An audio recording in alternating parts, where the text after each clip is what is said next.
ഇന്നത്തെ നമ്മുടെ റെസിപ്പി അവൽ പുട്ടാണ് കേട്ടോ. നമ്മുടെ അവൽ വെച്ചിട്ട് രാവിലെ എളുപ്പത്തിൽ ഉണ്ടാക്കാൻ പറ്റിയൊരു പുട്ടാണ്. കറികളുടെ ഒന്നും ആവശ്യമില്ല, അടിപൊളി ടേസ്റ്റുമാണ്. അപ്പം നമുക്ക് എങ്ങനെയാണ് ഉണ്ടാക്കാൻ നോക്കാം. അതിന് വേണ്ടിയിട്ട് ഞാനിപ്പോൾ ഇവിടെ 1 കപ്പ് അവൽ എടുത്തിട്ടുണ്ട്.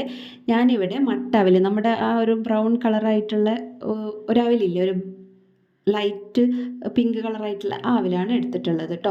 വെള്ള അവലാവുമ്പോൾ അത്ര അങ്ങ് നന്നായിട്ട് എനിക്ക് തോന്നിയിട്ടില്ല. ഈ ഒരു അവലാണ് പുട്ടുണ്ടാക്കാൻ നല്ലത്. അപ്പോൾ ഇതിനെ നമുക്ക് കുറച്ച് ഉപ്പിട്ട വെള്ളം തളിച്ചു കൊടുത്തിട്ട് നമുക്കിതിനെ ഒന്ന് നന്നായിട്ട് നനച്ചു കൊടുക്കാം. അപ്പോൾ ഉപ്പ് കൂടി പോവാണ്ട് നോക്കണം. കുറച്ച് ഉപ്പെടുത്ത് അതിൽ ഒരുപാട് വെള്ളം ഒഴിച്ചിട്ട് വേണം നമ്മളിതുപോലെ ചെയ്യാൻ, അല്ലെങ്കിൽ ഉപ്പ് കൂടി പോകും കേട്ടോ. അപ്പോൾ അത് അതുപോലെ ഒന്ന് നനച്ചെടുക്കുന്നുണ്ട്. ഇനി നിങ്ങൾക്കിത് കറി കൂട്ടി കഴിക്കാനാണ് ആഗ്രഹം എന്നുണ്ടെങ്കിൽ, ഒന്നുകൂടി നന്നായിട്ട് വരണം എന്നുണ്ടെങ്കിൽ നിങ്ങളിതിനൊന്ന് മിക്സിയിലിട്ടൊന്ന് ആദ്യം ക്രഷ് ചെയ്തതിന് ശേഷം ഇതിൽ നമ്മൾ പുട്ടിന് കുഴയ്ക്കുന്നത് പോലെ ഒന്ന് നനച്ചെടുക്കുക. ഞാനിപ്പോൾ ഇന്ന് പഴം, പപ്പടം, പഞ്ചസാരയൊക്കെ കൂടിയിട്ടാണ് കഴിക്കുന്നത്. അതുകൊണ്ട് തന്നെ നമുക്കിത് മിക്സിയിലിട്ട് ക്രഷ് ചെയ്യേണ്ട ആവശ്യമില്ല. ഇതുപോലെ തന്നെ നമുക്ക് കറി വെച്ചും കഴിക്കാം കേട്ടോ. പക്ഷേ കറി വെച്ച് കഴിക്കുമ്പോൾ കുറച്ചുകൂടി ടേസ്റ്റ് ഞാൻ പറഞ്ഞ അതുപോലെ ഒന്ന് ക്രഷ് ചെയ്തിട്ട് ചെയ്യുമ്പോഴാണ് കേട്ടോ. അപ്പോൾ കറി കൂട്ടി കഴിക്കാനാണെങ്കിൽ ഒന്ന് മിക്സിയിലിട്ട് ആദ്യം നമ്മുടെ അവലൊന്ന് ക്രഷ് ചെയ്തിട്ട് എടുക്കാം. ഇനിയിപ്പോൾ നമ്മൾ നനച്ച് കഴിഞ്ഞിട്ട് ഇതൊന്നൊരു 3 മിനിറ്റ് അടച്ച് വെക്കുക. അതായത് നമ്മുടെ പുട്ടിനുള്ള വെള്ളം തിളയ്ക്കുമല്ലോ, ആ ഒരു ടൈം വെച്ചാൽ മതി. അപ്പോഴത്തേക്കും നമുക്ക് ഈ അവൽ നന്നായിട്ട് റെഡിയായിട്ട് കിട്ടും. അപ്പോൾ നമ്മുടെ അവലിവിടെ റെഡി ആയിട്ടുണ്ട്. ഇനി നമുക്കിതിലേക്ക് കുറച്ച് തേങ്ങ ചിരകിയത് ഇട്ട് കൊടുക്കാം. എന്നിട്ട് നന്നായിട്ട് എല്ലാം കൂടെ ഒന്ന് മിക്സ് ചെയ്ത് കൊടുക്കാം കേട്ടോ. അപ്പോൾ ഇതുപോലെ ഒന്ന് മിക്സ് ചെയ്ത് കൊടുത്തു കഴിഞ്ഞാൽ ഇനി നമുക്കിതിനെ ആവി കയറ്റി എടുക്കണം. അപ്പോൾ ഞാനിവിടെ ഇന്ന് ചിരട്ടപ്പുട്ടാണ് ചെയ്യുന്നത്. നിങ്ങൾക്ക് ഏത് ടൈപ്പിൽ വേണമെങ്കിലും ചെയ്യാം. നിങ്ങൾക്ക് വേണമെന്നുണ്ടെങ്കിൽ സാധാരണ കുറ്റിപ്പുട്ട് ചെയ്യാം, ഏത് വേണമെങ്കിലും കുഴപ്പമില്ല. ഞാനിപ്പോൾ ഇന്ന് ചിരട്ടയിൽ ചെയ്യുന്നതേ ഉള്ളൂ. ഇനിയിപ്പോൾ ഇതിലേക്ക് നമുക്ക് ആവശ്യത്തിനുള്ള തേങ്ങ ഇട്ട് കൊടുക്കാം. അതിനുശേഷം നമ്മുടെ അവൽ ഇതിലേക്ക് നിറച്ച് കൊടുക്കാം കേട്ടോ. അപ്പോൾ അവൽ നിറയ്ക്കുന്ന സമയത്ത് നമ്മൾ ഓരോ പിടി അവൽ ഇട്ടതിന് ശേഷം നന്നായിട്ട് പ്രസ് ചെയ്തിട്ട് വേണം നിറയ്ക്കാനായിട്ട്.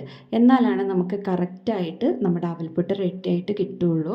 പിന്നെ മാത്രമല്ല, ഇതിലേക്കൊന്ന് ആവി കയറി വരുമ്പോൾ ഈ അവലൊന്ന് താഴ്ന്നു പോകും. അപ്പോൾ അതുകൊണ്ട് തന്നെ നമ്മൾ എടുക്കുന്ന സമയത്ത് നന്നായിട്ട് ഉണ്ടാവാൻ വേണ്ടിയിട്ടാണ് ഇങ്ങനെ പ്രസ് ചെയ്ത് വെച്ച് കൊടുക്കുന്നത് കേട്ടോ.